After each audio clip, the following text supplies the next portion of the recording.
मेरे पत्रकार मित्रों, आप सभी को मेरा नमस्कार। मैं इस वक्त आपके साथ जो बैठा हूँ, यहाँ पर अपने डेलीगेट से मिलने, सीनियर लीडर से मिलकर बातचीत करने के लिए और सपोर्ट मांगने के लिए यहाँ आया हूँ।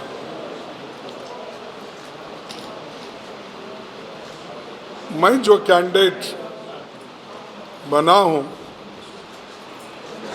ये सभी ने मुझे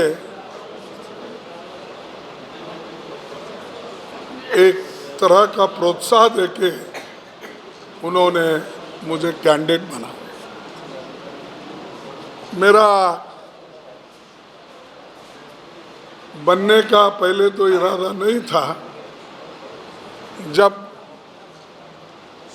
गांधी परिवार का सदस्य पहले ही कह चुके थे कि हम कोई इस चुनाव में नहीं आएंगे,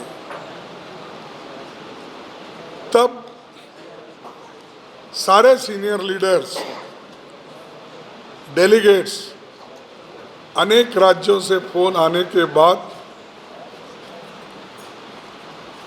मैं ये तय किया, अब तो मैं leader of opposition cabinet rank का हूँ। फिर मैं कंटेस्ट करने का मुश्किल होगा। फिर उसके बाद में मैं ये सोचा, खरगे अपने लिए सोच रहा है, देश के लिए और कांग्रेस के लिए नहीं सोच रहा। ये बात आएगी, इसीलिए मैंने पहले त्यागपत्र दिया कैबिनेट रैंक मिनिस्ट्री से और चुनाव में उतरा, वो भी सभी के सपोर्ट से। आप सब लोग देखे हैं, जो सपोर्टर्स वहाँ खुद फॉर्म भरने के लिए आए थे और सैकड़ों प्रोपोजर्स बाहर बैठे हुए थे। इतनी बड़ी भीड़ थी। जब सारे कांग्रेस के वर्कर्स, लीडर्स, डेलीगेट्स मुझे कंटेस्ट करने के लिए प्रोत्साहन देते हैं, मनवाते हैं, तो मेरा फर्ज होता है कि कोई पार्टी के लिए मानूं। तो इसीलिए मैंने इस चुनाव में उतरा हूं और इस चुनाव में आने के बाद आप लोग पूछेंगे कि क्या प्रायोरिटी आपकी है, क्या है। ये आप सभी को मालूम है, मेरे पास कोई नया मैनिफेस्टो नहीं है। मेरा मैनिफेस्टो वही है जो कांग्रेस का मैनिफेस्टो पहले था और उसके बाद उदयपुर में जो चिंतन मंथन शिविर में सारे एक्सपर्ट्स 6 बड़े कमेटियां बना के, जिसमें पॉलिटिकल अफेयर्स, ऑर्गेनाइजेशन के बारे में, सोशल जस्टिस के बारे में, किसानों के बारे में और इकोनॉमी के बारे में, फॉरेन अफेयर्स के बारे में, ये जो कमेटियां बनी थी, इन कमेटियों में से जो सार निकला वही उदयपुर डिक्लेरेशन और वही मेरा एजेंडा है।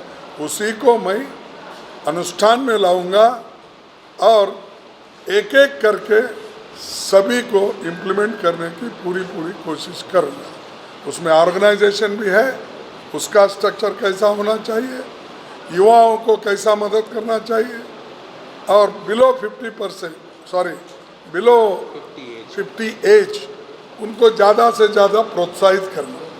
ये सारी चीज़ें जब उसमें है, अगर मैं कुछ नया एजेंडा लूँ तो वो उतना ठीक नहीं लगेगा, क्योंकि 1000 से ज़्यादा डेलीगेट्स डेलिब्रेशन करके 4 महीने पहले, इलेक्शन से 4 महीने पहले। तो ये ऑलरेडी मेरे पास है, उसी के तहत मैं चलूँगा। यही कहने के लिए मैं यहाँ आया हूँ। आप लोगों को थोड़ी देरी हो गई, आपको भी हमको, तो मैं आपको धन्यवाद देता हूँ। बस यही मेरी बात खत्म कर। या 4 1 2 3 4 जी आपसे थरूर जी बोल रहे हैं कि उनके साथ भेदभाव हो रहा है, वो जहाँ भी जा रहे हैं डेलीगेट्स हो, एक मध्य प्रदेश की नेता है, उनका साथ नहीं दे रहे। कौन? थरूर। मैं क्या, मैं भी एक सबसे वोट मांग रहा हूँ, सबके पास जा रहा हूँ। जो मेरे ऑर्गेनाइजर्स हैं, जो मेरा प्रचार कर रहे हैं, अगर वो ठीक प्रचार करके लोगों को जमाते हैं तो क्या मैं ये कहूँ अरे आप मत बुलाओ किसको भी? अगर वॉलंटरली अगर कोई आते हैं, क्या मैं ये कहूँ ए तुम मत आओ भाई, मेरे पास आने के बजाय एक्स के पास जाऊँ? ये तो खुद ब खुद, अरे मैं खुद ही कैंडिडेट ही, डेलीगेट्स का कैंडिडेट हूँ, मैं बार बार बोला और सभी नेताओं ने मिलकर मुझे कंटेस्ट करने के लिए कहा और उसका रीज़न भी बताया। मेरे को कोई ये नया नहीं है, मैं तो 50 साल कंप्लीट किया हूँ और 55 साल ऑर्गेनाइजेशन में, छोटे से ब्लॉक लेवल से लेकर पीसीसी प्रेसिडेंट, CWC, आज इसका मैं जो इस मैदान में उतरा हूँ।